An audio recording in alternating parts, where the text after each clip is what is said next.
Hi everyone, welcome to Hedgehog Hollow. Today I'm doing a review of the new Crey-pen, and I'm going to also be comparing it to the Crayola Crayon Melter that we used when we did that takeover for Crayola last year. So it's a new tool. It does kind of like wax drawings. You're supposed to be able to paint with it and all sorts of fun things. So we're going to dive in and try it out with one of my favorite new stamps. So let's get started.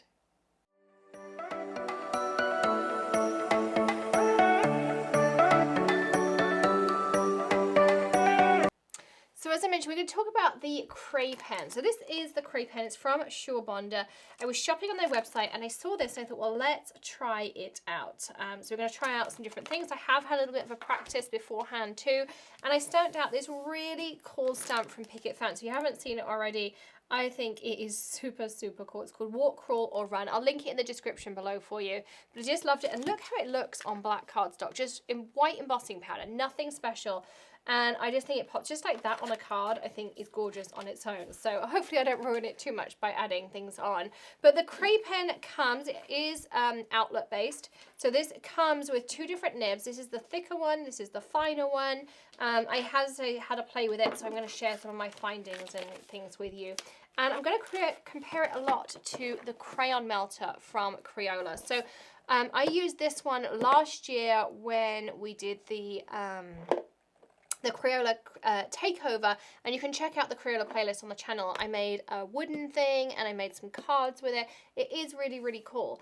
And there's a couple of differences. So this one does come with a docking stand, whereas this just sits on your worktop. So you're going to make sure you have a glass mat or something like that ready to work with. You can get different colors of crayon pucks. So this is kind of their brights. There was some more kind of toned down ones, you know, lots of different options. So you just have to get the crayon pucks. One thing it didn't tell me on the website when I ordered, and I'm glad that then I kind of did some Googling, is you need to get these clean out waxes. And you just put this in afterwards and it cleans out your nib for you. That's really important.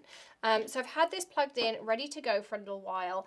The Crayola one, you put a whole crayon in, so you do one whole color at a time. This one's much easier to switch between colors. So for instance, if we wanted to do, maybe we'll do some pink. So you literally just kind of, you see how I touch this in and it instantly melts.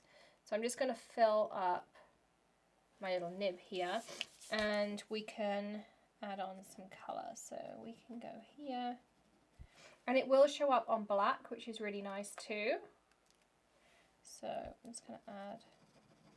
But what you'll notice is it doesn't really kind of maintain the colour so much. So I found it really hard to colour with this, even if I switched out to the finer tips. So you can see like adding bulk colour isn't that easy.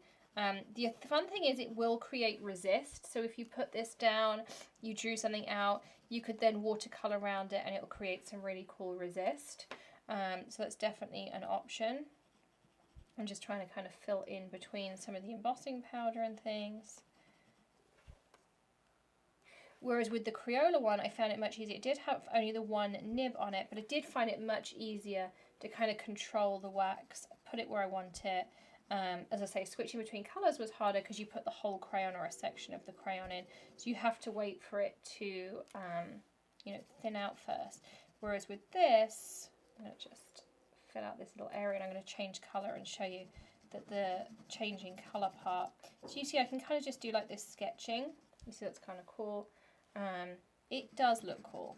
I mean, it is a really cool technique. I think, you know, if you're a mixed media artist or if you want to craft with the kids, I mean, someone like Maddie's age, who's maybe 12, 13, can definitely do this. I wouldn't give this to Tilly just because of the heat. It is hot on the nib. I mean, you don't feel it here. It's just mildly warm in my hand, but I definitely wouldn't let Tilly do it. But I would let her do it with the Crayola one with some supervision.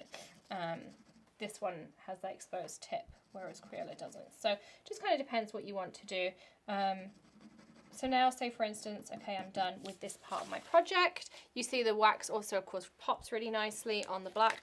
All you do is you take your clean out puck and you pop this in, just like this. And you see how it's melting off, just melting off that wax. So I'm just going in, and then I just took a kitchen towel and did a good wipe and made sure it was clean, making sure that inside there is also nice and white. You don't want it to be pink or anything else, kind of just like dive the top in, make sure it's empty. Yep, perfect. And then it would be easy to switch colors. You can also just, I'm not going to do it because it's hot, but you just screw this off and you can pop this nib, you know, in here instead. You can see it's just a screw bolt and you can do different nibs. So it is hard to change nibs when it's hot because of course you don't want to burn yourself. So now, say for instance, I wanted to add some color into the laces. I wanted to go with yellow. I just touch in, like exactly like that. And again, I can add some color. You can see it is a bit of a slower process. It definitely takes some patience. And if you make a mistake, it's harder to fix, but you totally can do it.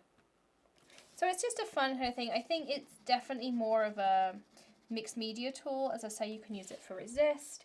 It would be great for someone like Maddie. I don't know if it has an age rating on it. I can't see any kind of age rating. It just says on there. I'm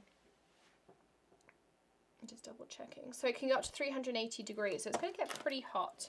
I wonder if you could use it for like heat foils and things like a foil quill. I haven't tried that.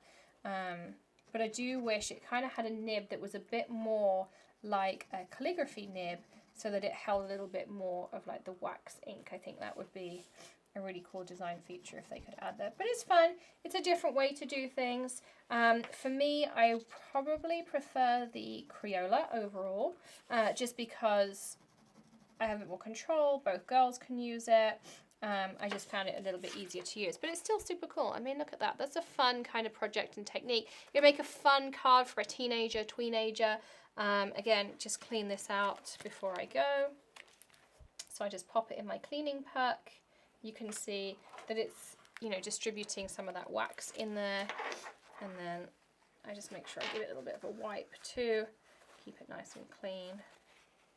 And that's it, done. So really easy to clean out too, whereas a crayon's a little bit harder. So you can find the right tool just depending on that. You can check out my other videos. You can definitely do either of these items with both tools. So if you want to try out this with the Crayola, you could do that. You can go and try look at the Crayola videos I did last year, and you could try that with this as well. They're definitely interchangeable the same way. So fun tool, definitely great for mixed media artists, fun resist. I really like how this turned out. I think it's really cool, just a fun thing on there. So I hope you enjoyed today's quick review. I think it was a fun one. Links to everything I've used will be in the description below. And if you've got any questions, you know you can pop them in the comments and we'll get back to you as soon as we can. Don't forget to hit subscribe, ring the bell, and check out all the coupon codes we have and join the Hedgehog community for even more savings on all of those crafty purchases. We've got some fun things on the way, so I'll see you tomorrow with another tip, trick tutorial, or maybe something a little bit different. In the meantime, happy crafting, stay safe, and I'll see you soon. Bye.